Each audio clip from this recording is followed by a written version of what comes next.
Hey guys, what is going on out there this morning? What's up? Brent Abel here, webtennis.com, with another episode of 7 Around 7. Hope you're having a spectacular start to your Friday morning, which reminds me, trash day here. I got to get the cans out as soon as we're done.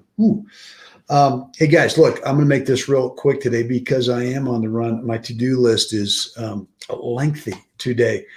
But what I wanted to talk about is something that I still see a lot with players out there on serve and stay back, right? So it's not serve and volley, it's serve and stay back. And too often what I see is with the serve is the toss is in a spot so that you're automatically, quote unquote, staying back, right? So the toss is either on top of or behind the baseline, so that it's kind of like, well, now I'll be in a good spot right away for that return to serve because I'm going to serve and stay back.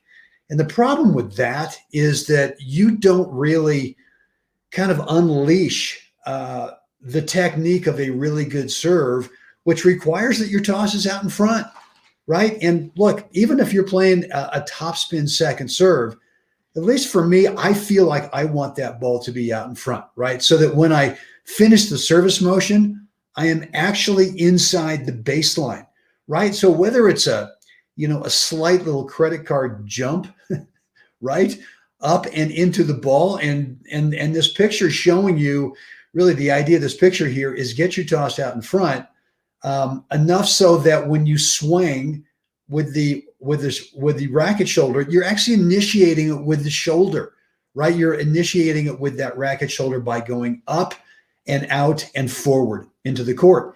And if you look at any really good player who serves and stays back, really what they do is they serve and they stay inside the baseline when they land. And most of the time, 9 out of 10 returns, maybe more than that, 9 out of 10 returns do not eat you up at the baseline. Most return to serves, and I'm talking about singles here, most returns to serve land at best maybe 3 feet from the baseline.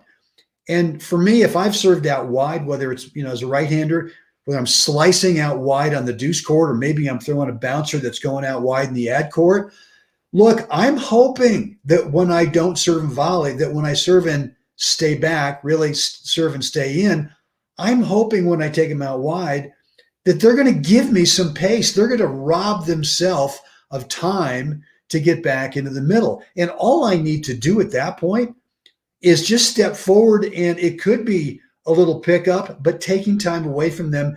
And right, just like we talked about this last few days with the backhand, with the topspin backhand, is that on passing shots, right? You want to step forward. You want to get to the ball sooner so that your target is bigger.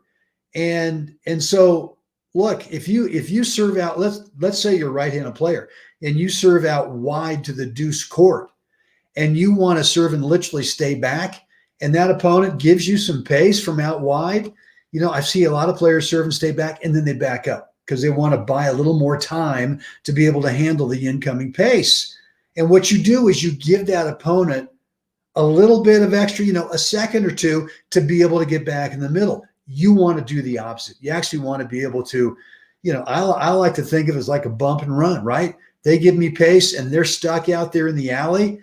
I like to just kind of bump against the ball and move in, right? Or it could be a transitional volley from 3 or 4 feet inside the baseline. I know this is all, infidel in the temple type of stuff, right? Oh man, serve and stay back. Well, what are we going to do? Well, we're going to serve and we're going to be back behind the baseline because we want to grip and rip. Well, okay, but that is a really tough shot patterns, shot choices, court positions, right? What's the right shot? What's the right shot? The two premises there on what's the right shot is shot choice and the next best court position. And so, look, I want to encourage you that if you're going to serve and stay back, at least make it serve and stay in, right? And look, I'm not saying that you should, and when I coach students on this, I say, let's get the toss out in front. And when you land inside the baseline, a foot, just a foot or so. It doesn't have to be like where you serve and you land and you step forward. No, we're just talking about a natural landing point because your toss is out in front, right? And stop worrying about the possibility that the returner over there is just going to continually crush their return right at your feet if you're 12 inches inside the baseline after you land there from your serve. Just ain't going to happen, right? And if it does happen, what I like to do, I like to step forward, take it as a volley. I know, infidel in the temple, Brent Abel Jr. And that's the way I like to play it. I like to take time away from my opponents when they give me pace, right? And as Mr. Stowe always had us doing, he said, look, where do you want to be at the end of the point? Where do you want to be on the court at the end of the point? Well, for me, back then and still now, I'd like to be on top of, if not inside the service line, right? Not that that's where I'm going to continually hit winning volleys and all this kind of stuff, but I'm presenting a challenge to my opponent to have to thread the needle with a pass, either up the line or cross court or dip at my feet or some kind of a tricky little lob, right? It's going to happen from time to time. They're going to be able to pull it off. That's fine. But look, if your idea is that you want to serve and stay back and you're tossing the ball straight up or even back slightly, you're probably in that mindset where you're never really going to move in and challenge your opponent from anything other than just hoping that you can hit with a lot of pace, hoping that you can just kind of, paint some lines over there in the corner. And if that's your strategy, if that's your shot choice tactics, it's going to be a hard day at the office. So look, try this. If you're going out to play today and you're playing some singles, I want you to get the toss further out in front where it requires you to move up and into the toss with your service motion so that when you're done, you land inside the baseline. And guess what's going to happen with that? You're going to hit a better serve. You're going to get more pace, more power. You're going to get a much higher quality spin because you've got forward, up, and out into the court momentum, physical momentum when you go after your serve, as opposed to just serving and trying to throw it over your head or just on top of the baseline. Man, that you better has a great combination of flexibility and arm strength to be able to get that kind of racket speed that you want. So I want you to try it today. And I want you to be looking what you do that, because assuming that if you do that, your serve quality is going to be better. Now what's going to happen is you might be getting a lot of short returns, right? Or you might be getting a lot of returns that you can really get offensive with in terms of, pounding the next shot after your serve right up the middle at the guy or the gal. Or maybe you're getting a short ball and it becomes just a pure approach shot. And remember, approach shots, in the words of the great Jeff Jacklich, approach shots are not a missed winner opportunity.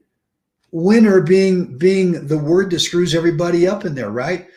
I don't want you to think of that approach shot as a winner. I just want you to continually think of it as a two-shot play.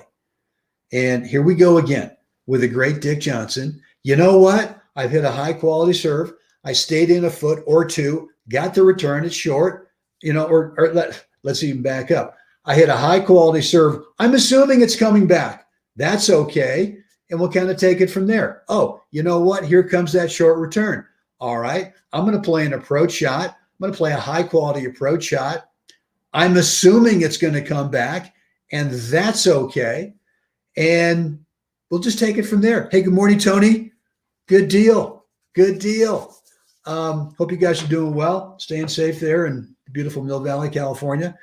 But yeah, so look, guys, that's it for me today. I got to get going. I got a to-do list that is just calling my name. All right, guys, look, Friday, hope you have a great start to the weekend. Be safe out there. Labor Day and all that good stuff. Labor Day, come on. It's a good day to work, to put some labor in on your game. Why don't you decide you're just going to outwork everybody? Why don't you just make that decision? So what? Just do it. Just frickin' do it. Thanks, Tony. All right, guys, that's it. Any comments, any questions, 2 ways to get in touch with me. Number one, down below in the comments area, you can talk about the serve. You can talk about this topic today or anything else that's going on with your game. Or you can shoot me an email, brent@webtennis.com, and I promise to read and respond to your stuff. Hey, Rich, love this for Serve Plus One. Worked on this yesterday with JJ, the great Jeff Jacklich.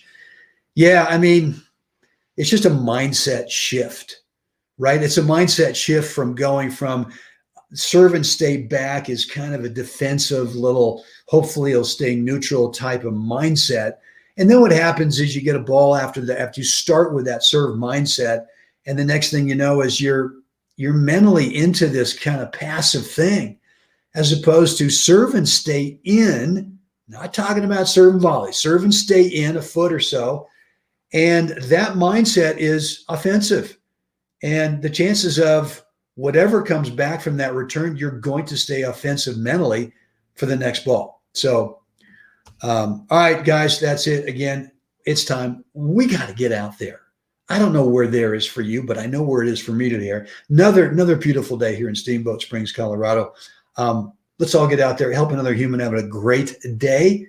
Guys, I'll see you again tomorrow.